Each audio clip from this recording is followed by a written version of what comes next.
வணக்கம், வாழ்க வளமுடன். சாயப்பு பஞ்சத் சென்டர்லேருந்து இன்றைக்கி தேர்ஸ்டே 333ன்ற ஏஞ்சல் நம்பரை பற்றின பதிவு தான் இது. 333ன்றது வந்து உங்களுக்கு வந்து ஒரு ப்ரொடெக்ஷன் கூட சொல்லலாம். அந்த நம்பர் வந்து நீங்கள் வெளில போகும்போது அந்த நம்பர் அடிக்கடி உங்கள் கண்ணில் படுதுன்னா உங்களுக்கு ஒரு டிவைன் ப்ரொடெக்ஷன் கிடைக்குதுன்னு தான் நீங்கள் அதை ஃபீல் பண்ணணும். ஸோ நீங்கள் தேர்ஸ்டே இன்றைக்கி ஆரம்பிக்கலாம். நீங்கள் இந்த வீடியோ பார்க்குறவங்க இந்த 333ன்றது சும்மா நீங்கள் மைண்ட்லேயே வந்து சாண்ட் பண்ணலாம். இல்லைன்னா அதுக்குன்னு ஒரு நோட்டு போட்டு எழுதுங்க. ஒரு 21 டைம்ஸ், இல்லை நிறைய டைம் இருக்குன்னா ஒரு 108 தடவை எழுதுங்க. எழுதும்போது உங்களுக்கு நிறைய உங்களுக்கு நல்ல விஷயங்கள் நடக்கும்னு வச்சுக்கோங்களேன். எடுத்ததுக்கெல்லாம் பயந்துகிட்டே இருக்கிறவங்களோட ஒரு தனி தைரியம் வரும். இந்த 333 வந்து நம்ம சாதாவாக அப்படி கடந்து போகக்கூடாது. இது வந்து நீங்கள் ஆன்மீகப்படியோ இல்லை வந்து இதுபடி பார்த்தோன்னா நீங்கள் ஜோஷியப்படி பார்த்தீங்கன்னாலும் நீங்கள் அது வந்து 333ன்றது குருவோட நம்பர்.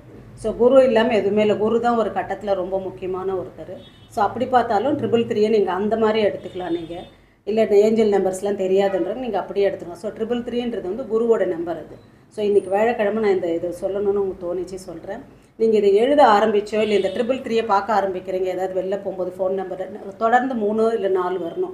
333 இல்லைன்னா 4 3s நீங்கள் கண்ணில் பார்க்குற மாதிரி இருக்கும். அடுத்தடுத்து அந்த மாதிரி பார்க்கும்போது நீங்கள் ஒரு தேங்க்யூ மட்டும் சொல்லுங்கள். தேங்க்யூ டிவைன், தேங்க்யூ பிரபஞ்சம்னு சொல்லுங்கள்.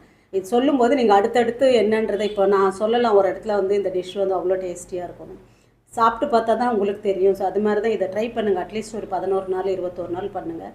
உங்களுக்கு நல்ல ஒரு வைப் கிடைக்கும். உங்களுக்கு கண்டிப்பாக ஒரு பாசிட்டிவ் வைப் கிடைக்கும். வாழ்க வளமுடன்.